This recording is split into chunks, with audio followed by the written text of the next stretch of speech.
Okay, so this whole semester I've been talking about things that you wouldn't want to look for in a partner, right? Things you wouldn't want to look to. So this speech is about the 2 things that should be on your list of things you should be looking for in a partner. This applies to whether you're straight, gay, bisexual, transgender, two-spirit, whatever you got going on, this applies. These are 2 things you should look at. So, like I said, I've been talking about things you should be looking for, right? And you know,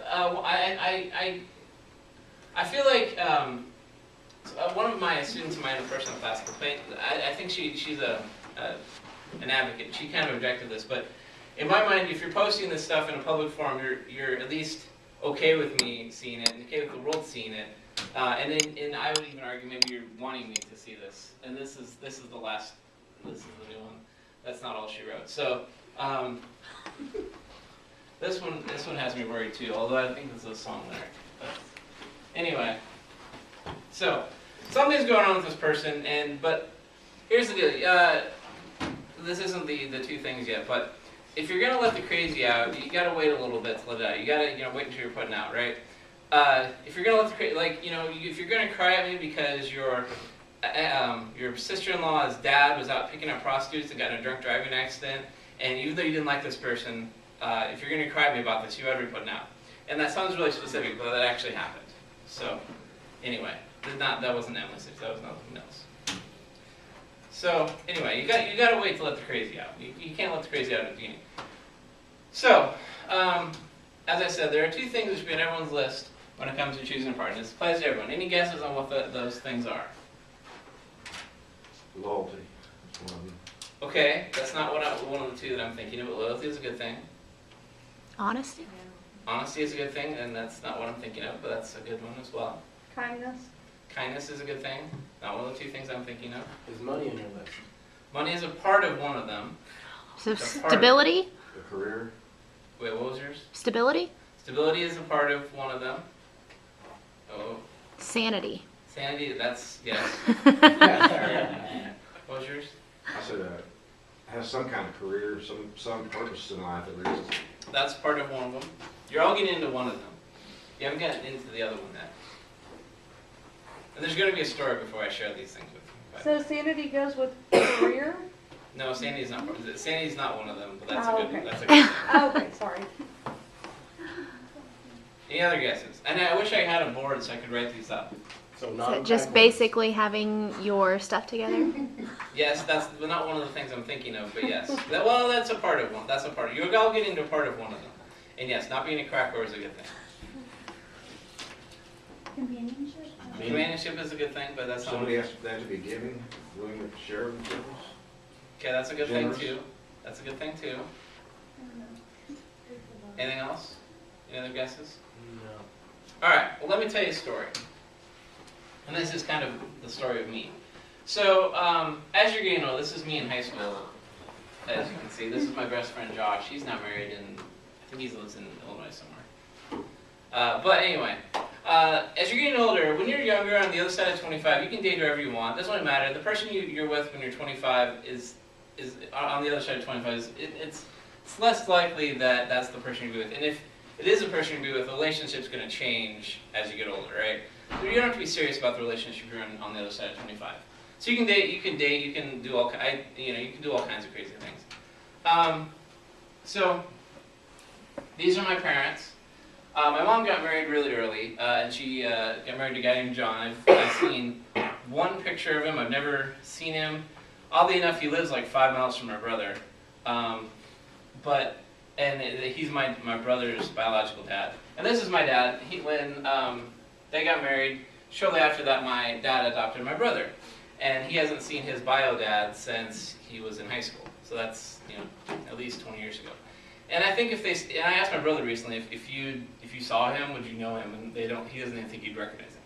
But so technically, biologically we have different dads, but for all purposes, we have the same dad. So, but when my mom was looking for a second husband, she was looking for good things. And they're both teachers. Teachers don't make a lot of money, but they're pretty stable. You don't hear a lot of teachers losing their jobs, right? So. And this is my brother and his wife Susan. Oddly enough, my mom's name is Susan. My sister-in-law's name is Susan. So my brothers both married and parented by Susan Hayes. But that's not important. They're very different. But she was also a single mom for a while. She has 2 kids, Michaela and Chantel. And when she was looking for a second husband, she did very well with my brother. He's got a very stable job. He's a very good person. All that sort of thing. And this is Michaela and Chantel at their wedding. That's Michaela and that's Chantel. Michaela just turned 18 this last weekend. And Chantel is now 13. She's a little bratty teenager now. But anyway, this is at their wedding. And I was best man. So this is DSMC, Dylan, Susan, Michaela, and Chantel in 2007. That's when they got married. Very, very good, nice little wedding, right? On the other hand, this is my cousin, Britt, right? I think I mentioned my cousin Britt. We're not really on speaking terms right now because various things. But she's a very attractive lady. She's beautiful. And she could date anyone she wants. She's smart. She's all those things. But she has had a long history of poor relationships. And this was the last husband that she had. In addition to being a very unattractive person, which is only a part of one of those 2 things. He's also is unstable. He's bipolar. Doesn't really never really had a job that was worth anything. All those things. One of her other her ex-boyfriend from high school was in jail for a while, and she still stayed with him. And now he was in jail kind of because of her, but not important. And she found out within a span of a week 5 times that he cheated on her, and still went back to him. So the first husband he actually had his family had a lot of money, but he graduated from college and kept working at the hardware store and he was very immature. But Glenn was worse. At some point she got restraining orders against him, and now she's with a 3rd husband at 34, and he seems okay, but I've never met him, and so that's fine. But with Glenn, she had a baby named Evelyn, who is now like 6 or 7. This is a very cute picture. She had to be you have to be more serious about who you're dating once you have kids, right? So that's that. So getting back on point, this is the last girl I dated, right? And she was nice, but she went from naming our children, we had names, George and Elizabeth, to deciding and she was totally all about marriage, and then she changed her mind. She didn't want to leave a marriage and didn't want kids. And I was like, well, you just need to pick, because either I'm going to go on vacation 3 times a year, or I'm going to coach Little League. Either one, doesn't matter.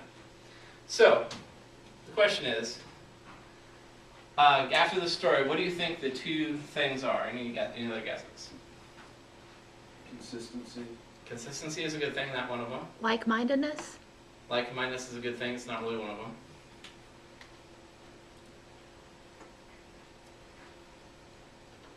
Okay, well, I'll just tell you. Good teeth and no credit card debt. And the reason these are the 2 things is because they're things that are indicators of you're taking care of yourself and you're stable. The good teeth, it means you take care of yourself. It's like having, getting pedicures and stuff like that. It's something that's indicator of, and even if you have bad teeth, you can pay money and get good teeth. And the no credit card debt thing, that doesn't mean you make lots of money.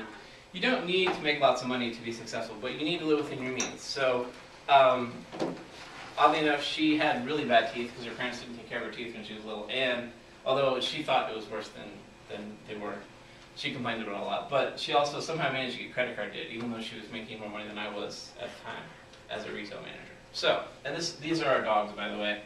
Siggy and Heidi were BFFs. Is this the girl you sent the birthday card to? This is the girl sent me a birthday card to, and she's going to get a Christmas card too. And her mom's going to get a Christmas card, which I'm sure will really annoy her, but that's fine. Her mom liked me. Actually, her mom just liked being when she would pick. She wanted her to quit serial dating. So, and this is us at the whatever the gardens are in Oklahoma City, and this is us on New Year's Eve. And of course, this speech has changed over the years.